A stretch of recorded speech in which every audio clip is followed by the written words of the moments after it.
and gentlemen, the President of the United States.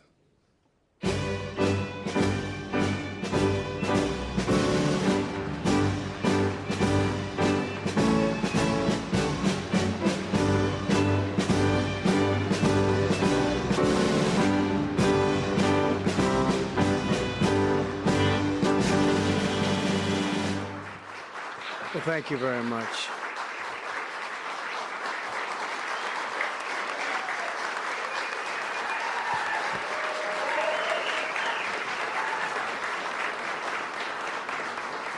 Thank you very much, everyone. And I'd like to start by saying that our country is doing very well. Things are, as you can see, doing quite well. Please sit down.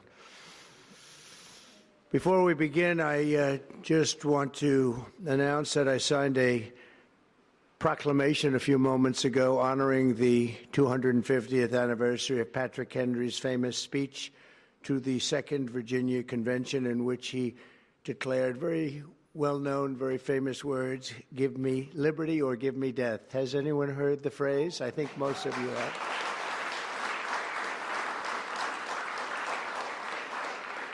And moments ago, I also signed an executive order to dramatically increase production of critical minerals and rare earths. It's a big thing in this country, and as you know, we're also signing agreements in various locations to unlock rare earths and minerals and lots of other things all over the world, but in particular Ukraine. We're doing very well with regard to Ukraine and Russia, and one of the things we are doing is signing a deal very shortly with respect to rare earths with Ukraine, which they have tremendous value in rare earth, and we appreciate that. And we spoke yesterday with, as you know, President Putin and President Zelensky, and we would love to see that come to an end, and I think we're doing pretty well in that regard. So hopefully we could save thousands of people a week from dying. That's what it's all about. They're dying so unnecessarily, and I believe we'll get it done. We'll see what happens, but I believe we'll get it done.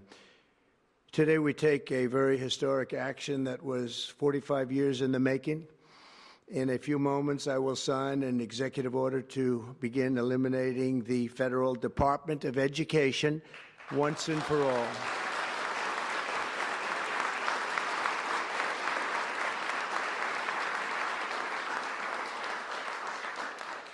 And it sounds strange, doesn't it? Department of Education, we're going to eliminate it, and everybody knows it's right. And the Democrats know it's right, and I hope they're going to be voting for it, because ultimately it may come before them, but everybody knows it's right, and we have to get our children educated. We're not doing well with the world of education in this country, and we haven't for a long time. And we're pleased to be joined today by the woman who I chose because she's an extraordinary person, and hopefully she will be our last Secretary of Education, Linda McMahon. Linda, thank you. Thank you very much. That's another interesting statement. It's an interesting opening, right? But it's true, and people, it's been amazing how popular this has been. I tell people that this is what I'm doing today, and they say, oh, it's about time. Everybody says it. Republicans and Democrats have said it. They're all saying it. Also with us are some terrific people. Governors Greg Abbott. Greg, thank you very much. Governor Ron DeSantis, thank you very much, Ron. Mike Braun, congratulations on your victory, Mike. That was a big one. Mike DeWine, thank you very much, Mike. Jeff Landry. Jeff, thank you very much, Jeff. Bill Lee, thank you. Governors, all governors. Brad Little. Brad, thank you very much. Where are you, Brad? Hi, Brad. Jim Pilan, thank you very much, Jim. And Kim Reynolds. These are all people very interested in education.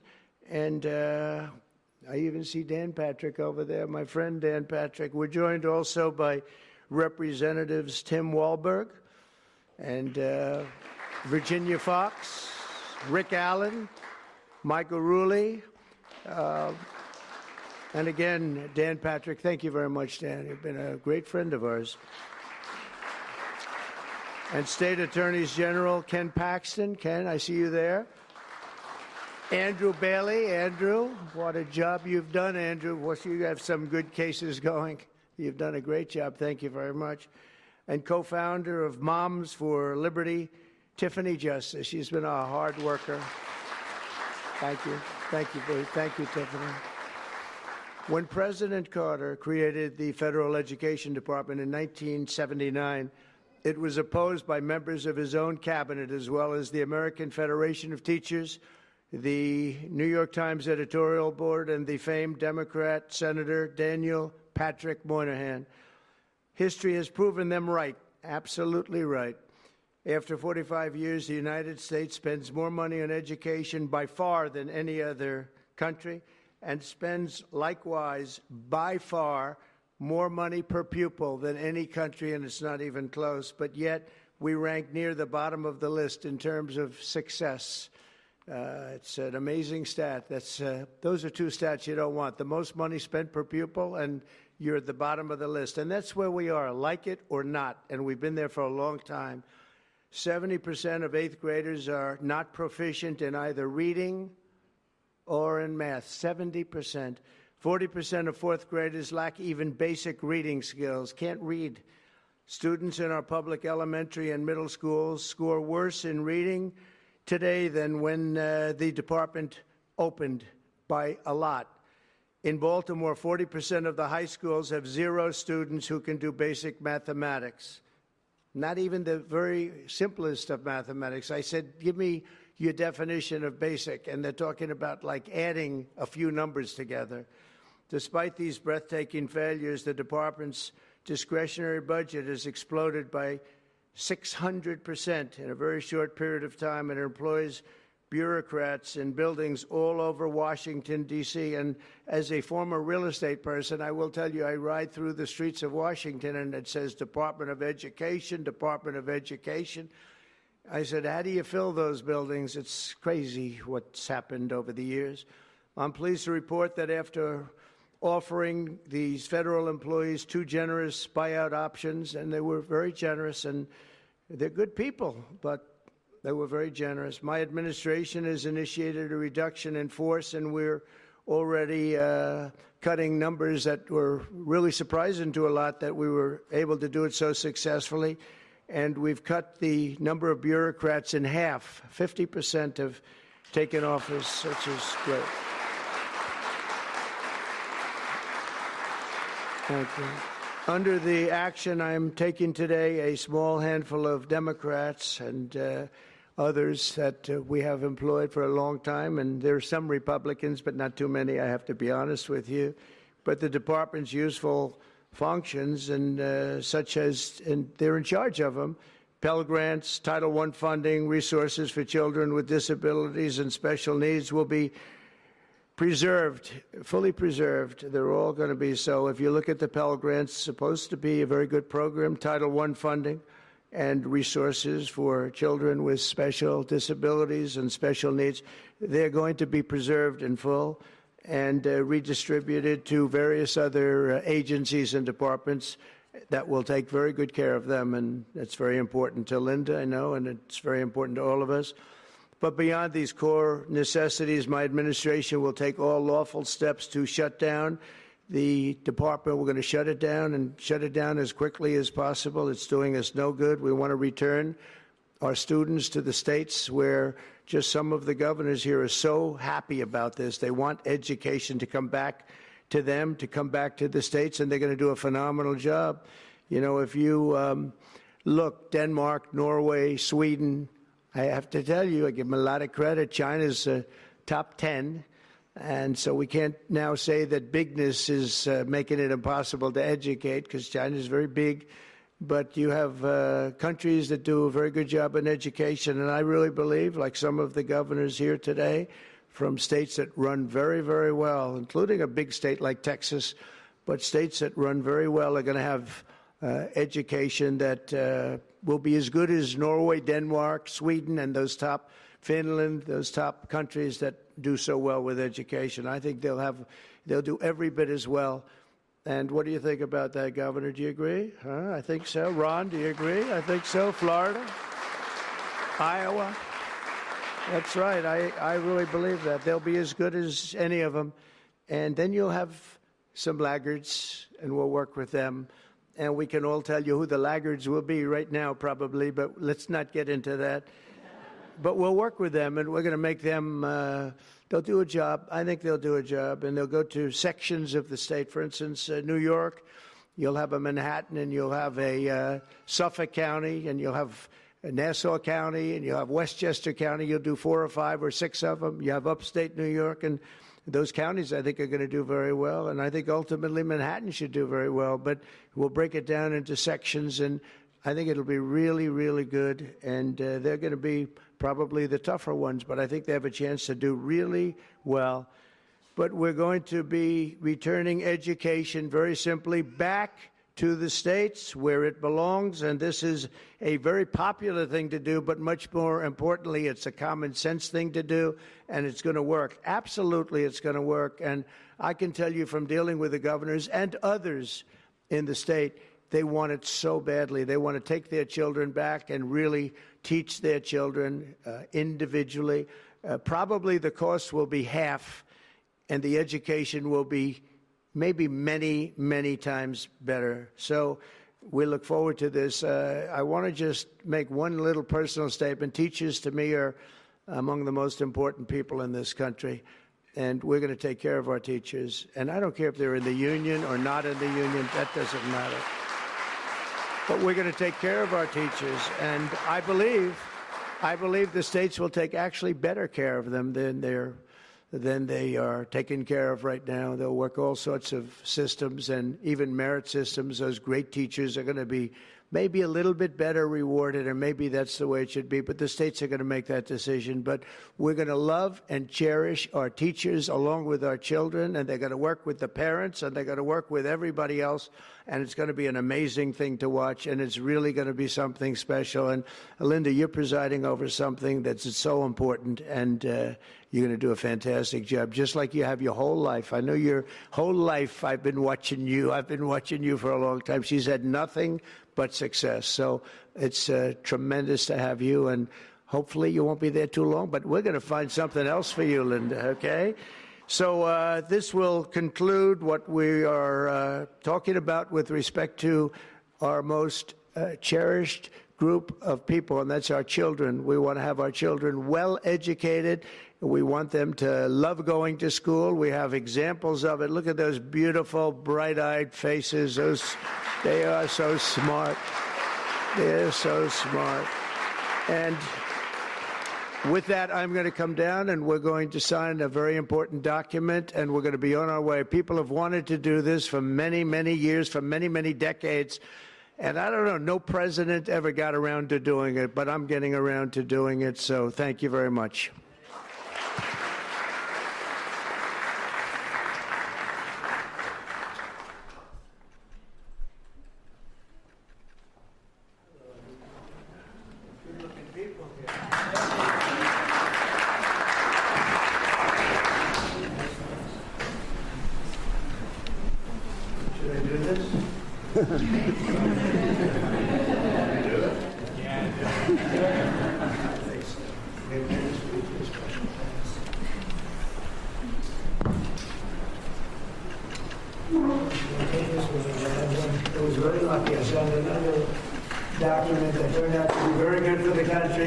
Let's use that same pen. I don't know. Is anybody superstitious? Ron, are you superstitious?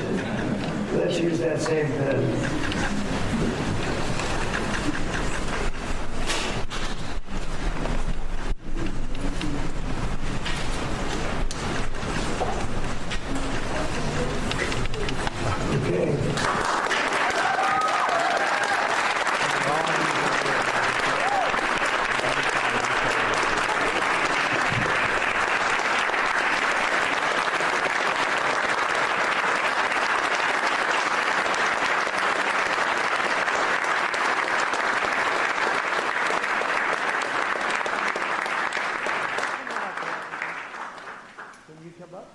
say.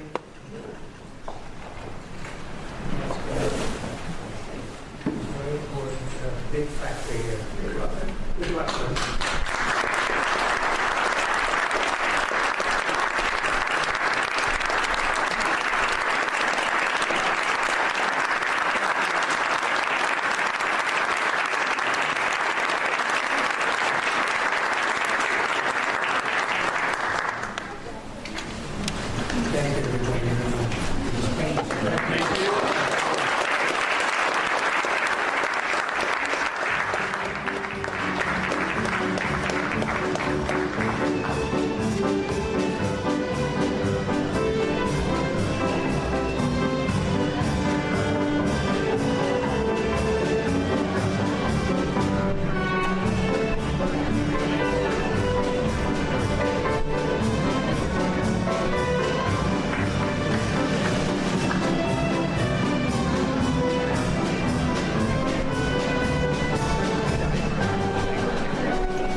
I was worried all day. I was like, if this slides, I'm gonna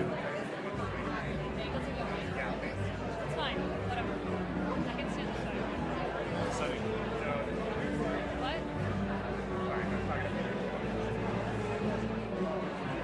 I'm here inside the East Room. President Trump has just signed an executive order to begin the dismantling of the Department of Education. He can't fully shoot it down. Let me start over. We just start over. Don't make it more complicated than it is. I'm here inside the East Room. President Trump just signed an executive order to begin the dismantling of the Department of Education. He can't simply shut it down with a stroke of a pen because it was created by Congress and therefore would have to be eliminated by Congress.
definitely no live shots. Unless they keep us in here for another 15 minutes, no. Bring your little box. Did you bring up the black box? I was going to help you pack up, but you said stay hot for a second.